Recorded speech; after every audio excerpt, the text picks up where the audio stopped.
Eles batem na sua porta alguns dias depois de você testemunhar os estranhos objetos no céu. Uma série de batidas lentas e intencionais, como quem está do outro lado da sua porta golpeando com o punho em vez de bater com os nós dos dedos.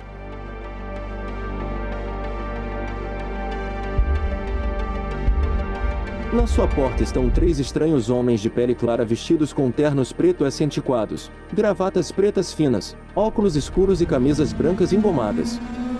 Eles acenam com uma identificação oficial na frente do seu nariz e lhe dão uma escolha: deixe-os entrar ou venha com eles. Os homens indesejados são intimidadores e até assustadores. Eles exalam medo e ameaças verbais em tons frios e monótonos. Durante a próxima hora ou mais, esses estranhos misteriosos fazem uma pergunta atrás da outra sobre o que você testemunhou no céu. Quem estava com você? Para quem você contou? E com verdadeira malícia em suas vozes, exigem que você entregue qualquer evidência fotográfica em sua posse e depois de muito tempo você percebe que esses visitantes são os homens de preto. Finalmente, eles saem tão abruptamente quanto vieram, parando na sua porta apenas o tempo suficiente para emitir um aviso bem claro. Você deixará de falar sobre OVNIs ou será prejudicado. Esta tem sido a experiência assustadora relatada por centenas de testemunhas oculares de OVNIs. Neste documentário, mostraremos a você quão terríveis são os encontros com esses chamados homens de preto que não só são muito mais comuns do que se pensava anteriormente, mas também vêm de todo o mundo e possivelmente estendeu-se ao longo dos tempos.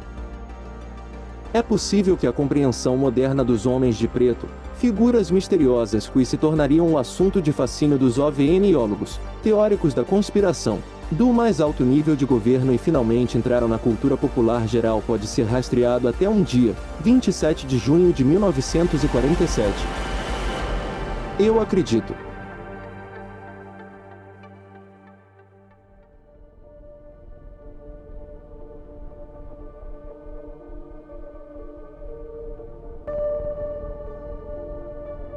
Em 27 de junho de 1947, Harold Dahl afirmou ter visto 6 objetos em forma de Donut voando acima da costa da Ilha Maury, em Washington. O relato de Dahl afirmava que um desses objetos parecia estar funcionando mal com peças voando e detritos metálicos atingiram seu filho Charles no braço, além de agredir o cachorro da família que não sobreviveu à provação. Dahl conseguiu tirar algumas fotos da aeronave com sua câmera durante o encontro, que mais tarde ele mostrou aos colegas de trabalho. Na manhã seguinte, Dahl foi visitado por um homem de terno preto, que afirmava ser um agente do governo. Apesar do homem apresentar sua identidade, Dahl estava receoso de deixar o homem entrar em sua casa, então ele inteligentemente sugeriu que eles conversassem do outro lado da rua em um restaurante movimentado.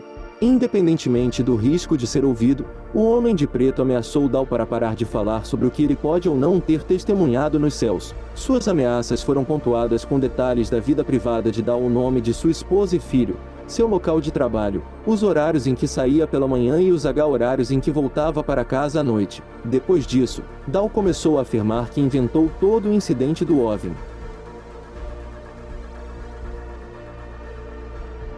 Só anos depois Dahl recuperou a coragem de falar mais uma vez sobre o estranho objeto ele e seu filho tinham visto naquele dia de junho de 1947. Apenas uma visita dos homens de preto foi suficiente para assustar Dahl e levá-lo a um silêncio prolongado. Mas em 1952, Albert Bender foi sujeito a uma campanha sustentada de intimidação e violência pelos agressores de terno preto.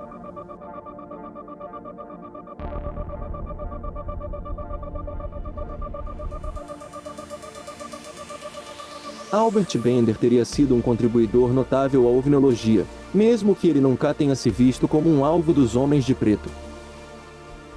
Ele ficou fascinado por fenômenos inexplicáveis enquanto servia durante a Segunda Guerra Mundial e depois da guerra. Foi Bender quem fundou a primeira organização civil do mundo para catalogação e investigação de objetos voadores não identificados, a agora lendária Agência de Discos Voadores.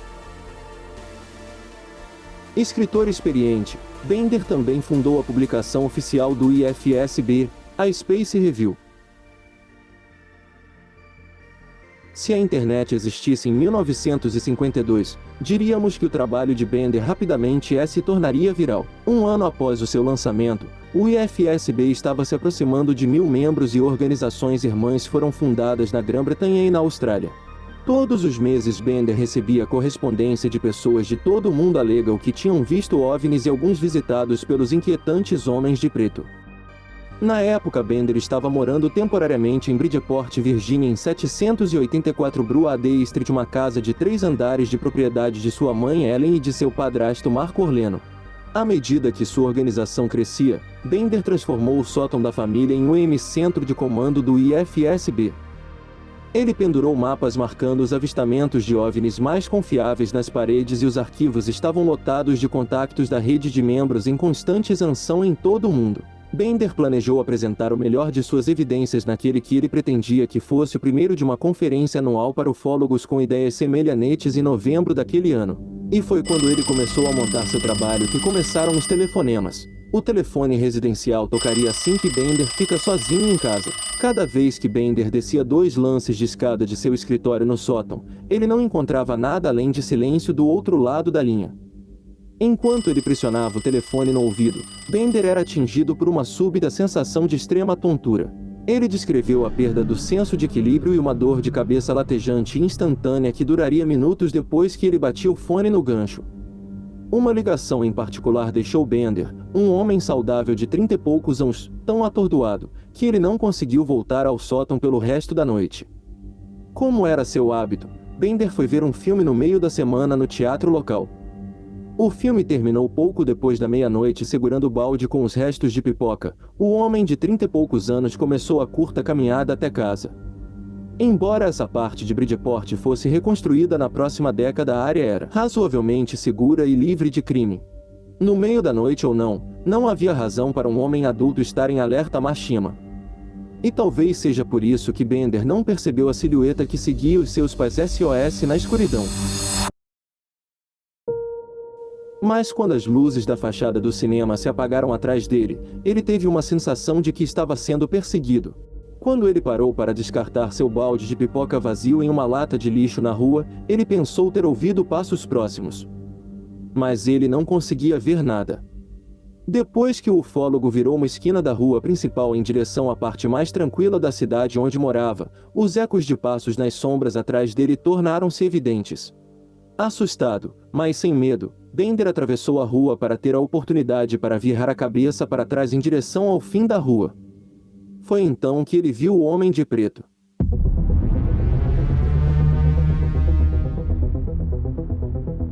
O homem era muito alto e magro, sua pele era branca e pálida e havia algo muito estranho em sua aparência.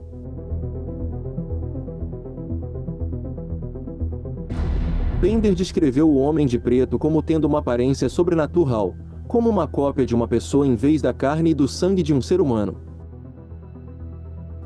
O jovem de 32 anos acelerou o passo. Quando ele ouviu os passos atrás dele se acelerarem, começou a correr em pânico.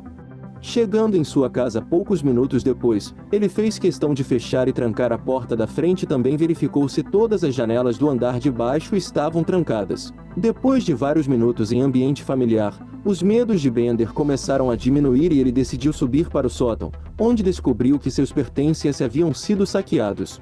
Os mapas estavam arrancados das paredes e os papéis e cartas espalhados pelo chão. Sua cama também havia sido revirada como se alguém tivesse procurado freneticamente por algo escondido nos lençóis ou debaixo do colchão. No dia seguinte, Bender e seu padrasto acrescentaram uma fechadura extra nas portais da frente e dos fundos.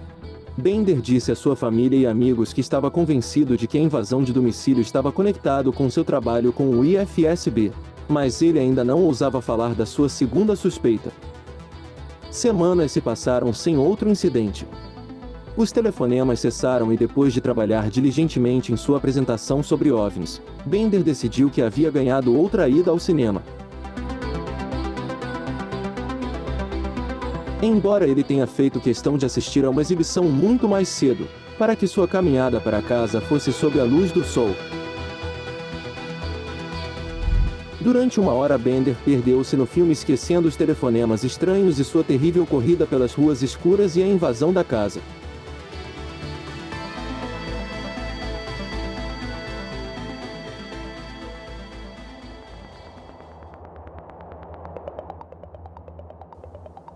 E foi então que o homem de preto sentou-se ao lado dele.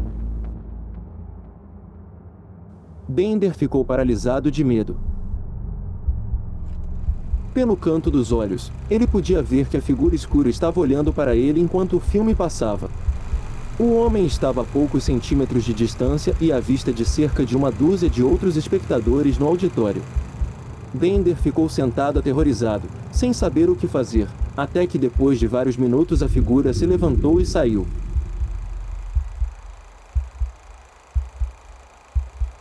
Passou os seguintes momentos agonizando se deveria ou não permanecer no teatro ou pelo menos havia outras pessoas, uma corrida para casa com o sol o mais alto possível no céu. Antes que pudesse tomar uma decisão, sentiu a mesma sensação que se apoderou dele quando foi seguido até em casa. Uma sensação de que ele estava sendo observado por olhos hostis. Ele virou o pescoço em direção à saída. O homem de preto que estava sentado ao lado dele agora estava parado na porta, olhando diretamente para ele. Bender aterrorizado foi para outra saída, verificando por cima do ombro a Seada poucos segundos. Enquanto ele corria todo o caminho para casa, ficou claro que o homem de preto estava tentando assustar Bender. E embora o jovem estivesse com medo, ele também estava determinado a manter-se fiel à missão do IFSB.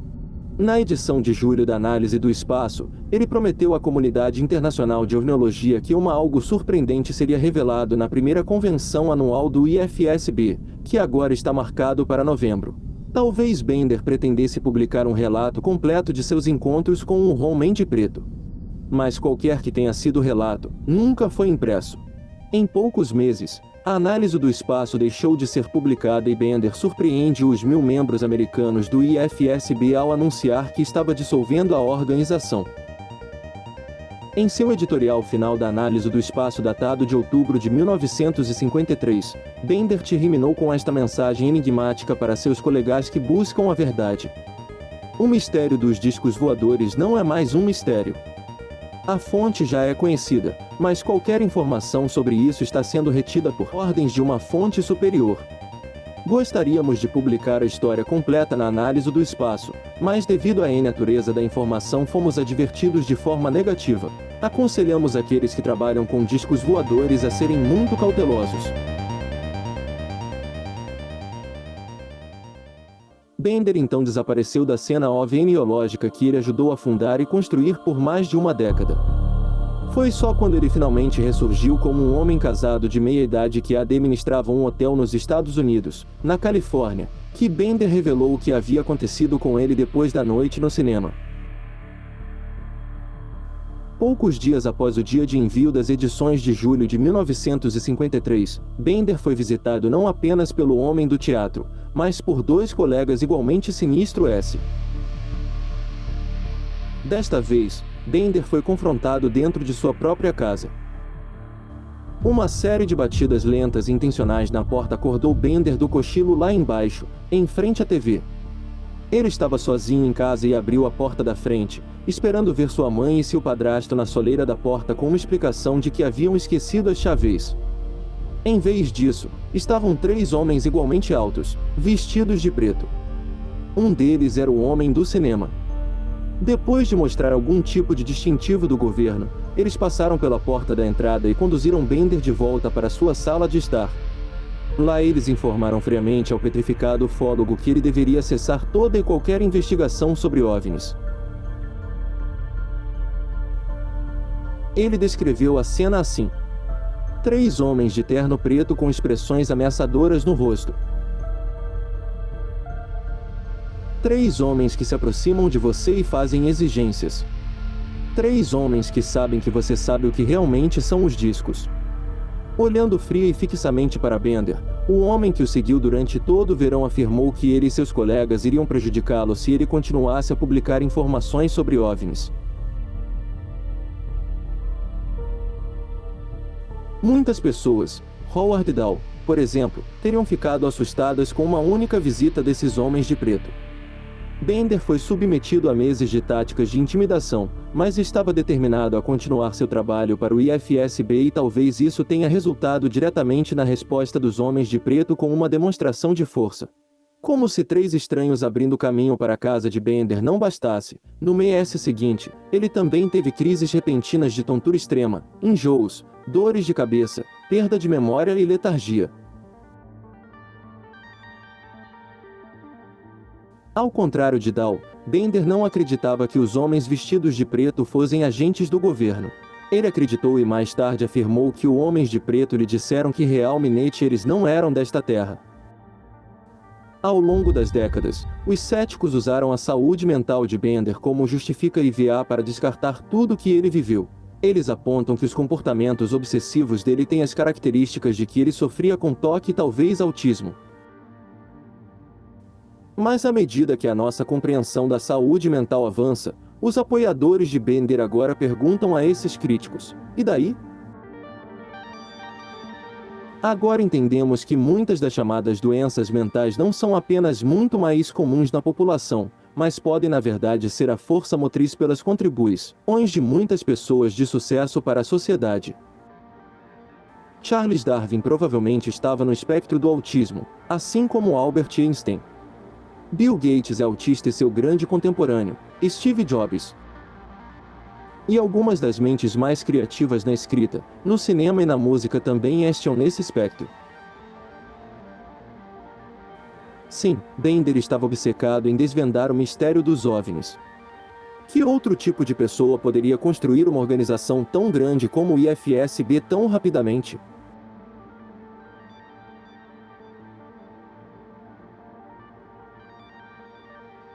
No final das contas, ficamos com 2 perguntas. Acreditamos em Bender?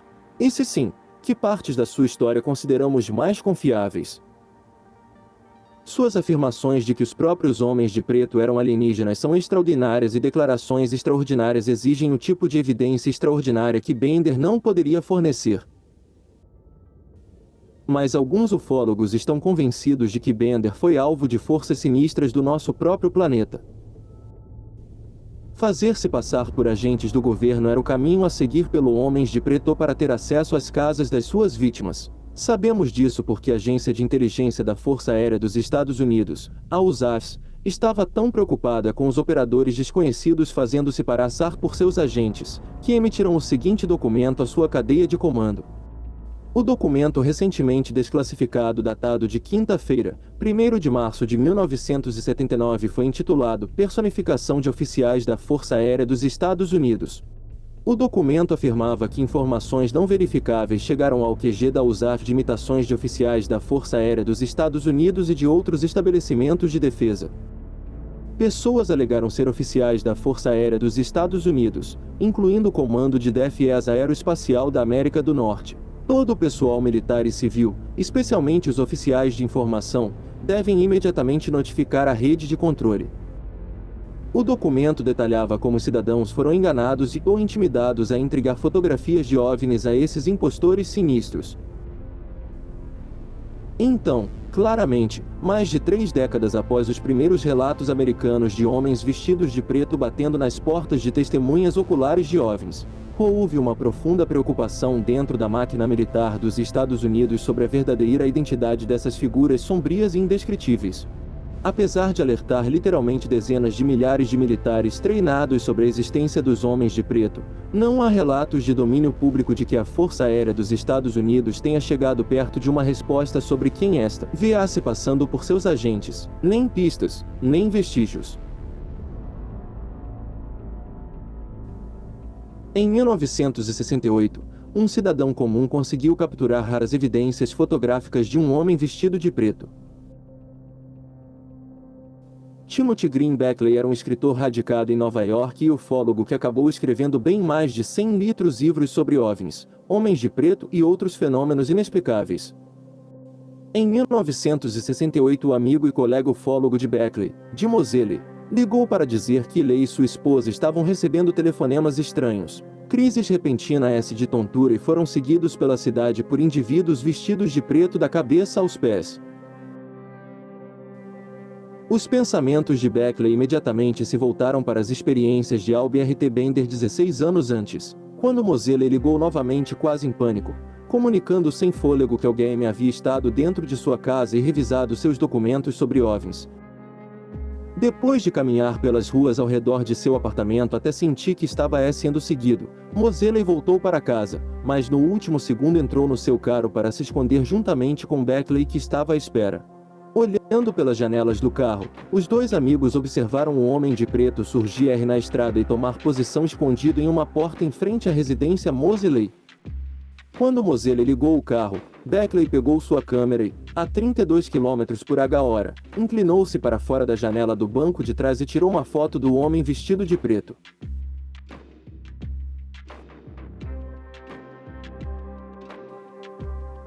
Moseley morava em uma rua de mão única que estava frequentemente estacionado em fila dupla, e eles levaram 1 ou 2 minutos para encontrar um lugar para parar e correr de volta para onde o homem de preto estava. O estranho havia desaparecido. No entanto, a foto que tiraram era uma prova inegável de que um homem vestido de preto estava vigiando a casa dos Moseley. Beckley faleceu aos 73 anos em 2021. Ele foi para o túmulo acreditando ter capturado uma das poucas imagens de um homem vestido de preto. Evidências fotográficas não podem ser oferecidas para apoiar os relatos de Albert T. Bender de ter sido submetido à vigilância de homens de preto, mas as evidências circunstanciais deveriam fazer você pensar. Quer você acredite em coincidência ou não, o fato é que apenas 6 meses antes de Albert Bender esteve sendo perseguido pelas ruas escuras de Bridgeport depois de seu filme da meia-noite, a Agência Central de Inteligência Americana havia formado uma unidade especial para investigar OVNIs e OVNiólogos. O painel Robertson foi uma comunidade de investigação científica classificada que foi inaugurada em janeiro de 1953. Foi chefiado pelo professor Howard T. Robertson e, como veremos, essa é toda a prova de que precisamos que a CIA considerou os OVNIs e fenômenos relacionados seriamente perigosos.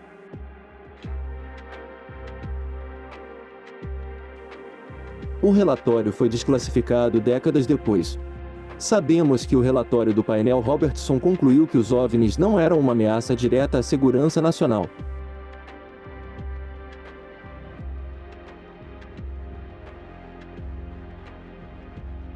A maioria dos relatórios de OVNIs que eles concluíram poderia ser explicada como identificação incorreta de aeronaves terrestres, incluindo caças experimentais dos Estados Unidos dos quais o público não tinha conhecimento.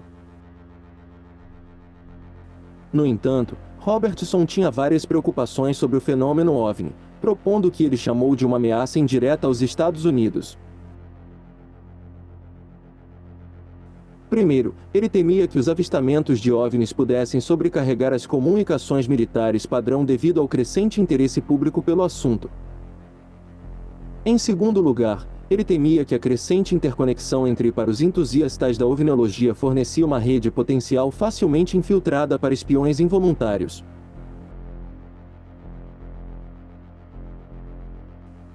Especificamente, o relatório preocupava-se com o facto de os agentes soviéticos poderem ou talvez já terem infiltrado organizações como a Agência Internacional de Discos Voadores e de dentro começariam a focar literalmente centenas de olhos nos céus ao redor das bases da Força Aérea dos Estados Unidos. Foi recomendação do painel Robertson que uma campanha de educação pública fosse realizada a fim de reduzir significativamente o risco de as comunicações de defesa aérea dos Estados Unidos ficarem sobrecarregadas com relatos de OVNIs em momentos críticos. O método sugerido parece uma mensagem de um maluco conspiratório moderno, mas este é o texto apresentado por uma das mentes mais respeitadas da América aos mais altos níveis da CIA. Este objetivo de desmascaramento resultaria numa redução do interesse público no discos voadores, que hoje evoca uma forte reação psicológica. A educação poderia ser realizada por meios de comunicação de massa, como televisão, filmes e artigos populares. Como no caso dos truques de magia, há muito menos estímulo se o segredo for conhecido.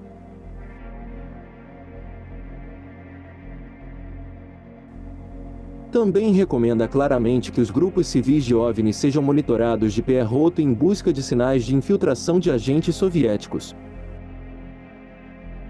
O painel observou que a propaganda baseada no assunto com tantas possibilidades óbvias de exploração podia indicar uma possível política oficial russa. Apenas 6 meses depois de essas palavras terem sido escritas, começou a campanha de intimidação contra Albert Bender. O que é interessante notar é que hoje todos os sintomas físicos que os homens de preto infligiram sobre Bender e aquele terrível confronto final em sua casa, a tontura, a incapacidade de pensar direito, as dores de cabeça e náuseas repentinas, tudo soa assustadoramente como a Síndrome de Havana.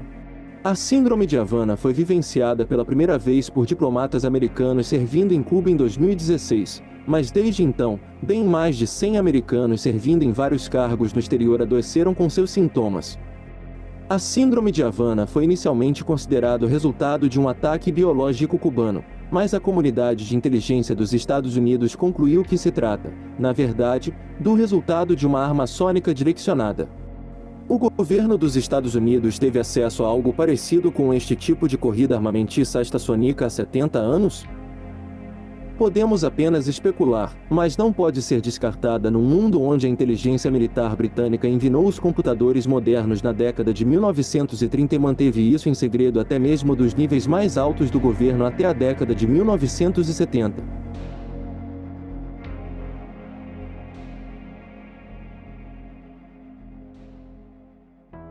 O que sabemos com certeza é que Bender não era um homem doente.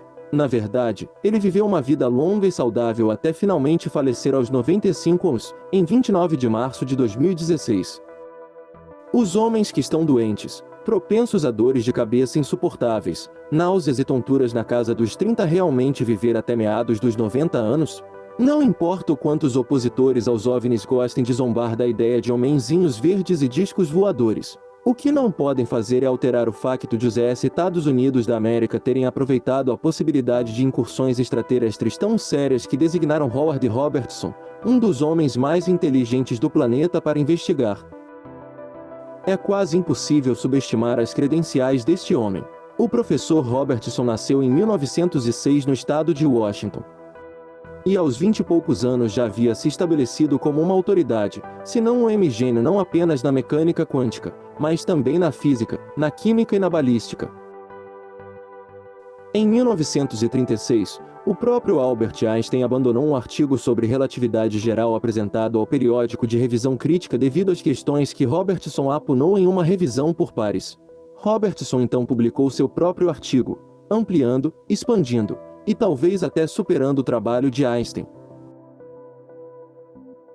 Com a eclosão da Segunda Guerra Mundial, Robertson foi rapidamente recrutado pela inteligência dos Estados Unidos, onde não serviu apenas para manter os americanos seguros, mas também atuou como consultor científico CHF para o Comitê de Pesquisa de Defesa Nacional. À medida que a guerra avançava, ele foi posteriormente enviado a Londres para ajudar a interrogar cientistas alemães sobre as capacidades balísticas e atômicas do Terceiro Reich. Por seus serviços durante a guerra, Robertson recebeu a Medalha de Mérito, o maior prêmio para um civil em tempo de guerra, pelo presidente Truman. A NASA também nomeou uma seção da Lua em sua homenagem. Este foi o calibre do homem que a CIA confiou para investigar os avistamentos de OVNIs na década de 1950. O que nos leva à sua recomendação final sobre como lidar com o crescente interesse do público pelos OVNIs. Uma das maiores mentes da América cujo gênio ajudou os aliados a derrotar a Alemanha nazista, um homem cujo intelecto forçou o próprio Einstein a recuar. Este homem defendeu que o governo dos Estados Unidos trabalhasse com a indústria do entretenimento convencional para influenciar a opinião pública de buscar respostas sobre OVNIs. O painel Robertson observou especificamente que a cultura pop seria um sistema de distribuição eficaz para disseminar propaganda. O relatório passou a defender o recrutamento do famoso psicólogo, professor Don Marquez e Dr. Léo Roston, juntamente com uma personalidade de rádio confiável, Arthur Godfrey ou alguém como ele para servir como mensageiro. O relatório até sugeriu especificamente que a Walt Disney Company fosse recrutada para espalhar o evangelho que não havia nada nos relatos de OVNIs.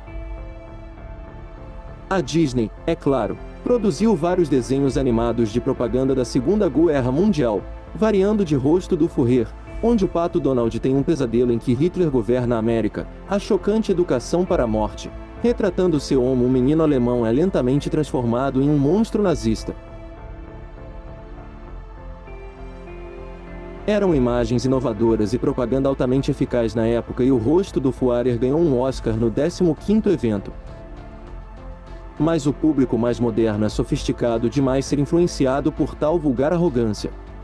Então, como é que, para citar Robertson, com o evangelho que luzes estranhas no céu e avistamentos de aeronaves altamente avançadas nem valiam a pena pensar duas vezes, ser levado às gerações X, Y e Millennials?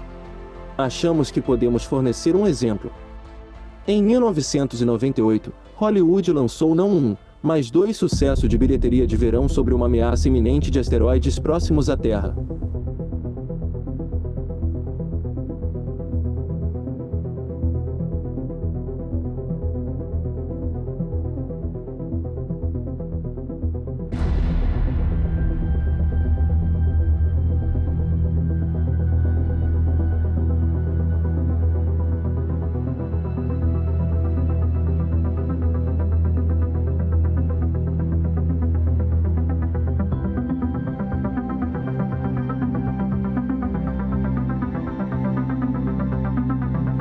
Em termos gerais, o filme Impacto Profundo foi direcionado a espectadores com formação universitária que aprendeu termos como ele, evento de nível de extinção, que anteriormente só havia sido pronunciado dentro da NASA e pequenas páginas vermelhas de revistas acadêmicas. O segundo filme de ação, Bruce Willis e Ben Affleck, Armageddon, foi direcionado diretamente no que os executivos do cinema chamavam eufemisticamente de público pipoca.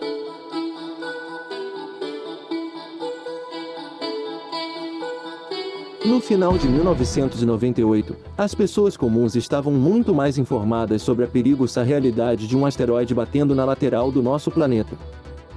A ideia de um asteroide de todas as coisas representando um perigo para a humanidade foi anteriormente considerada absurda.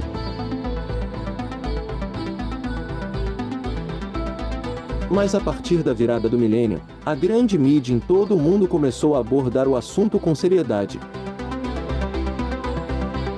No entanto, inevitavelmente, cada relato subsequente de um suposto quase acidente indemne e cometido por esses corpos celestes era recebido com cada vez mais apatia. Até outubro de 2022, quase nenhuma sobrancelha foi levantada quando a NASA anunciou que estava testando DART, nave espacial com o único propósito de salvar a Terra de um asteroide capaz de destruir toda a nossa espécie. Em menos de 2 décadas e meia, a ideia de asteroides representarem uma grave ameaça foi apresentada ao nosso modo de vida, indo do absurdo à ficção científica, da ficção científica plausível até um fato da vida aceito.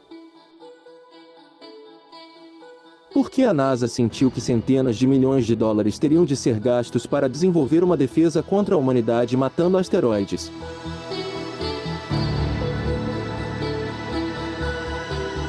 Muitos ufólogos acreditam que desde a recomendação de Robertson, a cultura pop tem sido manipulada exatamente assim para fazer com que a população em geral fique cada vez mais aberta à ideia de que alienígenas estão presentes no planeta Terra.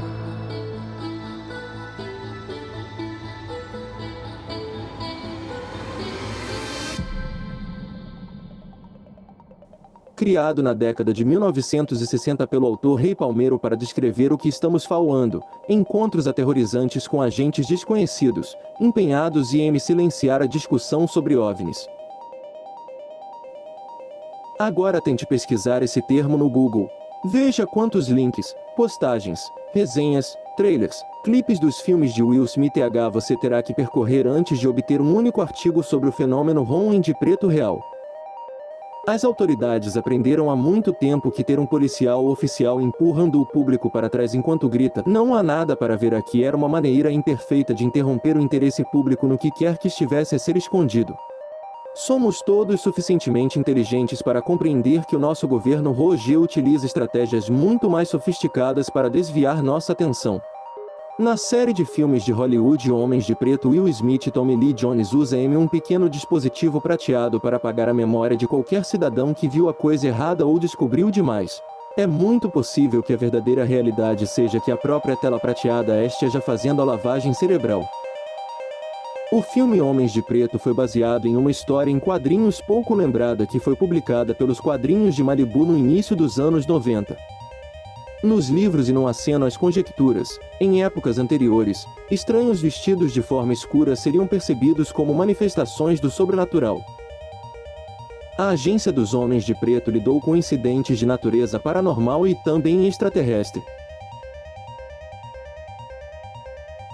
Uma aventura fez com que os agentes JK enfrentassem um monstro que extraía energia do subconsciente da população de uma pequena cidade.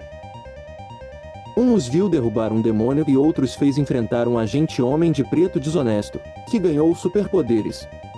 Os quadrinhos de Malibu foram comprados pela Marvel em 1994, e é por isso que você vê o crédito baseado nos quadrinhos da Marvel no início dos filmes. Desde então, os quadrinhos da Marvel foram comprados pela Disney, que agora detém os direitos da encarnação da cultura pop dos homens de preto. Portanto, a sugestão do professor Robertson realmente se concretizou. Alguns ufólogos estabeleceram uma ligação entre os homens de preto e mistérios inexplicáveis de épocas anteriores. A ideia de vida em outros planetas não entrou na consciência pública até o final de 1800.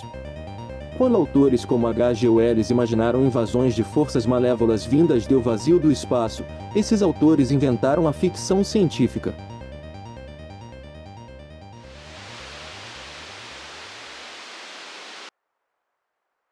Antes do cilindro cair, havia uma persuasão geral de que, através de todas as profundezas do espaço, nenhuma vida existia, além da superfície insignificante de nossa diminuta esfera.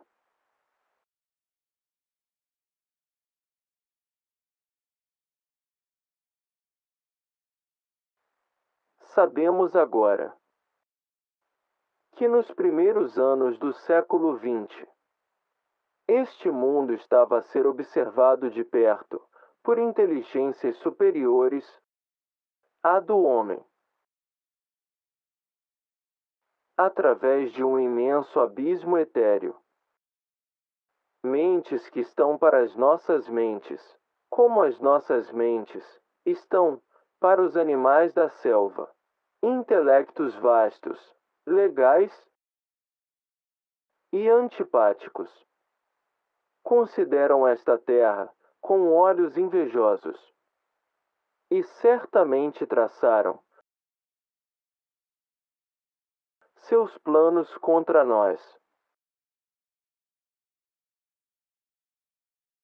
Olá, sou Orson Welles e estou citando outro Welles.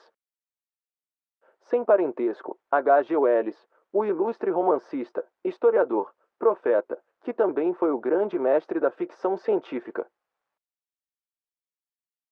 Ele escreveu A Guerra dos Mundos, na qual se baseou uma certa transmissão de radionotória, que, como alguns de vocês devem se lembrar, deixou muitos milhares de nossos ouvintes em pânico nas ruas de todo o país.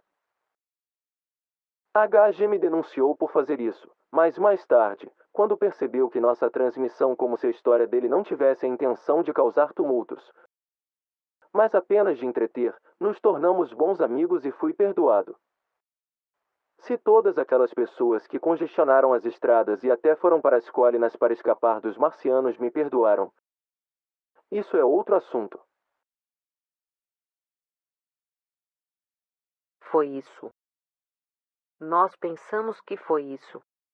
Ouvindo aquele show, eu disse que éramos muito impressionáveis naquela idade por causa de Buck Rogers e Flash Gordon. E isso realmente nos causou uma grande impressão. Um cara em particular que era dono de uma loja, pegou o dinheiro da caixa registradora, carregou o carro com comida e partiu para as montanhas e deixou sua esposa e filhos em casa. A cidade de Nova York acabou de ser demolida, e eles estavam se aproximando. Toda Nova Jersey, do norte, é um inferno, e eles estão vindo do sul. Bem, muitas coisas aconteceram no mundo desde então. Uma invasão do planeta Marte, isso pelo menos é uma coisa que não aconteceu. Mas de certa forma, você sabe, estivemos invadindo Marte. Se Marte não foi exatamente invadido, bem, certamente foi investigado. Não ataca do, mas minuciosamente, muito minuciosamente estudado. As observações de Marte começaram muito antes da nossa transmissão. Mesmo naquela época, em 1938, parecia plausível para muitas pessoas que a vida poderia ter se desenvolvido em Marte assim como aconteceu na Terra. Olhando através de telescópios, os cientistas viram o quê? Bem, primeiro um planeta que, como a nossa própria Terra, tinha calotas polares.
Antes disso, a população em geral não olharia para as estrelas em busca de explicações para fenômenos estranhos. Em vez disso, teriam se voltado para o sobrenatural. Os registros históricos das Ilhas Britânicas fez as delícias de historiadores de todo o mundo. Os habitantes da Inglaterra e dos países vizinhos escreveram detalhes de suas vidas desde literalmente antes da Idade das Trevas.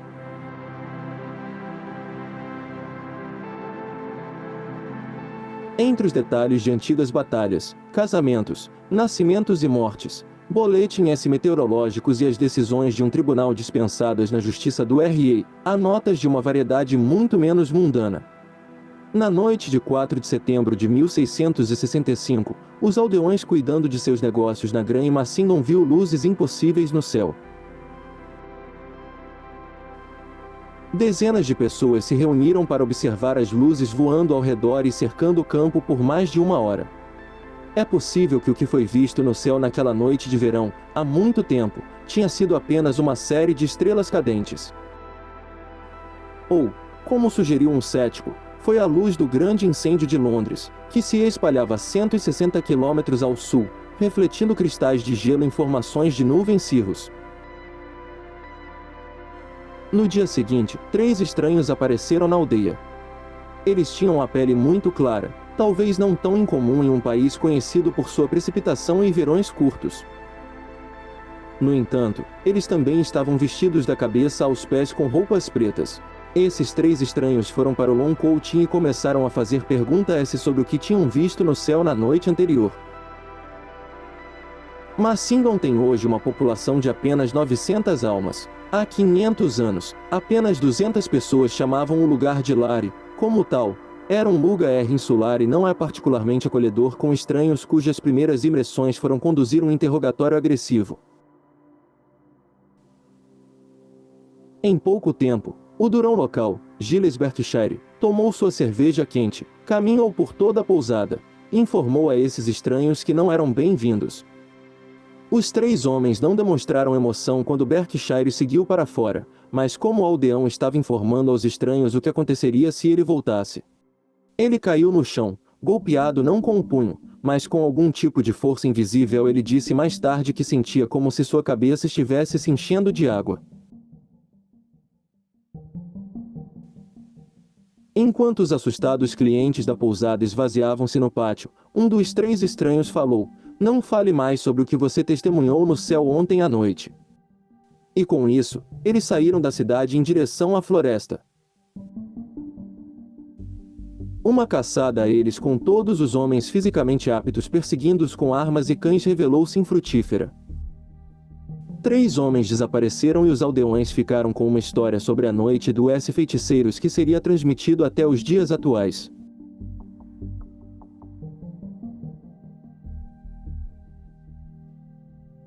Uma história semelhante do mesmo ano, desta vez perto da fronteira entre a Inglaterra e a Escócia, afirmou que dois homens de pele clara e vestidos escuros atacaram um fazendeiro depois de ficarem insatisfeitos com suas lembranças de uma estrela cadente no início daquele mês.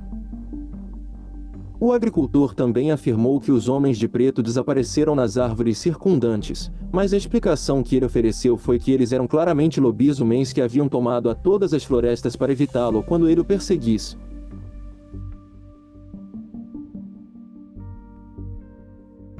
É possível que relatos históricos de feiticeiros, lobisomens, fadas e outras criaturas sobrenaturais com suas roupas escuras, olhos vermelhos brilhantes e pele branca e pastosa, eram na verdade relatos de visitas de homens de preto.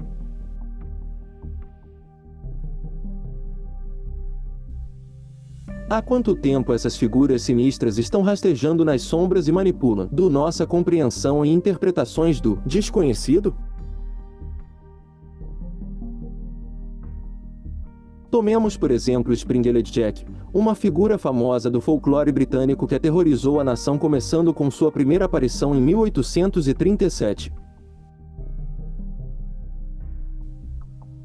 O sinistro Springfield Jack, assim chamado por causa de uma capacidade relatada de desafiar a gravidade e saltar sobre edifícios inteiros, era invariavelmente descrito como vestido de preto com olhos vermelhos brilhantes por trás de um rosto branco pálido. Jack também entrava nas casas, fingindo ser um policial ou oficial antes de fazer e até mesmo executar ameaças de violência. Artistas da era vitoriana renderizaram essas descrições de testemunhas oculares na forma de uma figura demoníaca, um monstro rosnache infernal arrancado das páginas de um romance de terror gótico. Mas não é possível que um artista moderno adotasse a mesma descrição, as roupas pretas, a pele pálida e traçassem algo muito próximo da nossa compreensão moderna de um homem de preto? Houve um alegado incidente na Grã-Bretanha em 1954 que talvez forneça uma ponte entre o sobrenatural e uma compreensão da era espacial do fenômeno Homem de Preto. Cannock Chase é uma vila no noroeste da Inglaterra. Durante o dia, as florestas verdes profundas que cercam o assentamento milenar proporcionam um refúgio pitoresco, um local para piqueniques e longos passeios com o cachorro. Mas quando a noite cai, a floresta se torna um lugar muito mais perturbador para os poucos milhares de pessoas que chamam Cannock de lar, bem como uma barreira entre a comunidade e as cidades mais brilhantes a quilômetros de distância. A floresta Cannock tem sido o cenário de literalmente dezenas de supostos eventos paranormais e folclore com avistamentos de demônios, lobisomens e vampiros que remontam à Idade das Trevas. Mas entre as histórias de mortos-vivos e cães infernais, as histórias consistem de homens esguios. Estranhos altos vestidos de preto aparecem do nada e causam terror. Homens esbeltos fazem parte do folclore global que remonta a mais de 1000 anos. Para os celtas, essas figuras diabólicas eram conhecidas como os Homens Negros. Os vikings os apelidaram de Homens do Ramo, e os saxões chamavam essas figuras sinistras de Homens Altos.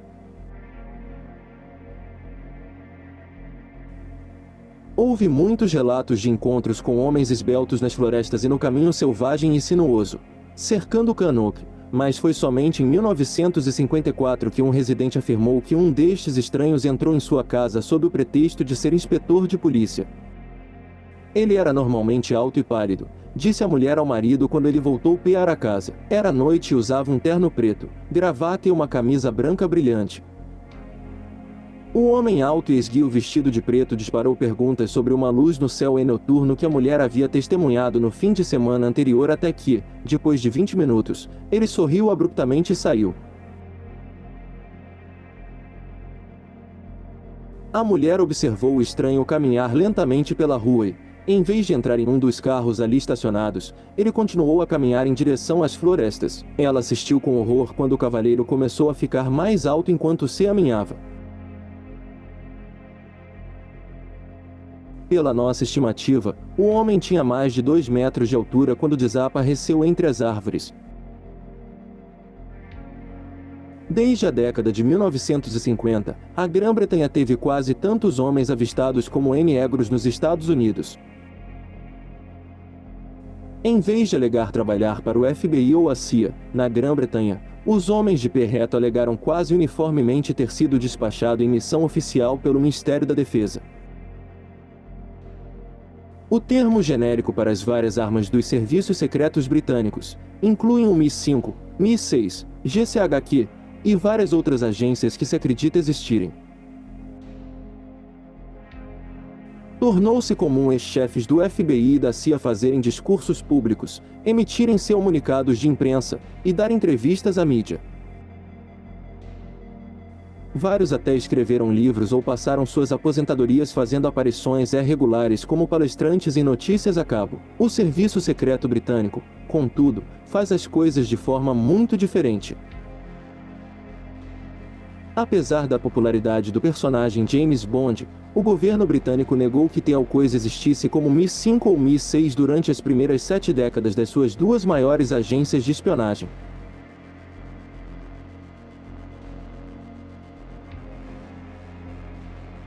Todo este sigilo extremo talvez funcione em benefício dos homens de preto, que raramente serão pressionados para dar detalhes sobre quem eles são e para quem trabalham. Simplesmente afirmam que eles estão no negócio do Ministério da Defesa seria entendido como os limites do que um verdadeiro agente britânico poderia revelar.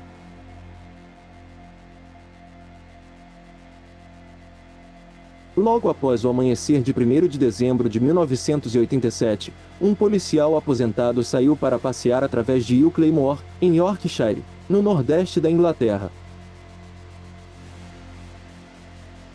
Como fotógrafo amador, ele fazia questão de tirar fotos da neblina gelada que envolve os pântanos no inverno. Como precaução para não se perder, ele sempre levava uma bússola. 90 minutos no deserto, ele se deparou com uma figura surpreendente. À distância, o ex-policial notou que a figura era baixa, talvez com apenas 1,5 metros de altura, uma cabeça enorme e braços extremamente alongados. Ele imediatamente tirou uma foto, que passou a ser considerada uma das mais convincentes na história da ufologia. Depois de fazer um gesto com a mão que talvez significasse "fique longe", a criatura virou-se e desapareceu na neblina. O ex-policial deu início à perseguição e ficou cara a cara com o que ele descreve como uma aeronave que se parecia exatamente com a representação clássica de um disco voador. A nave decolou em silêncio, deixando o homem mais uma vez sozinho no pântano enevoado. O ex-policial notou que a agulha da bússola estava girando por muitos minutos após este encontro. O homem contatou vários OVNiologistas britânicos famosos junto com um jornal local, explicando criticamente que não queria publicidade nem o potencial ridículo que sua afirmação provocaria de seus ex-colegas da polícia britânica.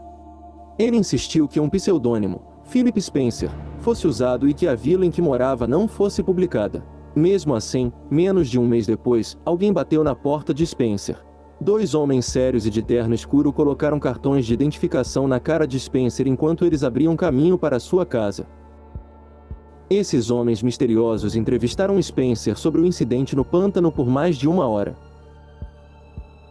Ao final do interrogatório, os 2 homens exigiram as fotos que Spencer havia levado para ser entregue. Spencer fez isso. Mas depois os homens também insistiram em tomar posse do negativo. Spencer achou os homens de preto intimidantes, mas dada sua longa carreira na força policial, esta não foi a primeira vez que ele esteve em uma sala com homens assustadores. Então ele contou uma mentira inocente, que o negativo foi confiado a um amigo para a guarda. Isto era uma meia-verdade. Na verdade, o negativo estava em posse do notável ufólogo Peter Uff, que já estava conduzindo sua própria investigação sobre o encontro no pântano nebuloso. Depois que os homens de preto partiram, Spencer tentou usar seus contatos na aplicação da lei para obter informações sobre exatamente qual departamento do Ministério da Defesa o visitou. Ele nunca recebeu nenhuma resposta. Nenhum participante de uma convenção de OVNiólogos em Londres em 1993, que foi intimidado durante 3 dias começando com sua chegada à estação ferroviária de Euston, capital britânica. O orador principal da conferência mal havia desembarcado quando foi cercado por 3 homens de aparência estranha vestidos com roupas escuras antiquadas. Depois de encará-lo por vários segundos desconfortáveis, um dos homens de preto perguntou onde ele poderia encontrar o mesmo trem ao lado do qual eles estavam. E dada a resposta óbvia, encarou o homem com um olhar furioso, e ele foi embora. O ovniólogo continuou sua jornada ao hotel no centro de Londres onde a conferência sobre OVNIs aconteceria e ficou alarmado ao descobrir os 3 homens de preto sentados no saguão do hotel olhando para ele. A pergunta ridícula na estação de trem foi claramente um meio de garantir que os ovniólogos lembrariam desses 3 homens, criando uma sensação de choque quando os viu no hotel. Esse é o tipo de tática psicológica ensinada pelas agências de serviço secreto, é claro, e muitos acreditam que os homens de preto são agentes governamentais de alguma descrição ou designação secreta. Sabemos que é uma explicação possível, talvez provável, para pelo menos alguns encontros de homens de preto no Reino Unido. Em 1999, após a morte de seu avô que o havia jurado segredo, um britânico fez um pedido muito específico de liberdade de informação aos arquivos nacionais. Seu avô serviu na Força Aérea Real durante a Segunda Guerra Mundial e ao retornar de uma briga de cães com os alemães no Canal da Mancha, ele encontrou um OVNI circular que combinava com seu avião de combate para velocidade por vários minutos. A nave não se parecia em nada com o que o piloto tinha visto antes e acelerava em velocidades nem mesmo motores a jato experimentais poderiam chegar perto disso. Em seu relato, o veterano da Segunda Guerra Mundial contou ao neto que havia sido repassado ao lendário próprio primeiro-ministro do tempo de guerra, Winston Churchill, que prontamente classificou o incidente como ultrasecreto durante meio século. Dada a extraordinária especificidade do pedido onde o neto anotou o nome do piloto, posto, avião, data, nome do comandante e até frases exatas usadas no relatório original de seu avô, os arquivos nacionais britânicos divulgaram uma grande quantidade de informações desclassificadas sobre o incidente. Por causa disso, sabemos que outras aeronaves britânicas encontraram o disco voador sobre o Canal da Mancha naquele dia. E então Churchill levou muito a sério os relatórios de seus pilotos. Ele até os discutiu com o general norte-americano Dwight Eisenhower. Entre as milhares de palavras divulgadas pelo governo britânico foi esta citação de Churchill: "Este evento deve ser imediatamente classificado. Criaria pânico em massa entre a população em geral e destruiria a crença na igreja." Será que Churchill teria usado palavras tão dramáticas se acreditasse que a nave misteriosa era apenas um novo tipo de aeronave nazista? Isso é improvável. Mas o que está claro é que os sectores menos responsáveis do governo britânico têm sido menos do que disponível com toda a verdade sobre os OVNIs por muito, muito tempo. E com isso, outra citação de Churchill vem à mente: "Algumas verdades são tão preciosas que devem ser protegidas por um guarda-costas de mentiras."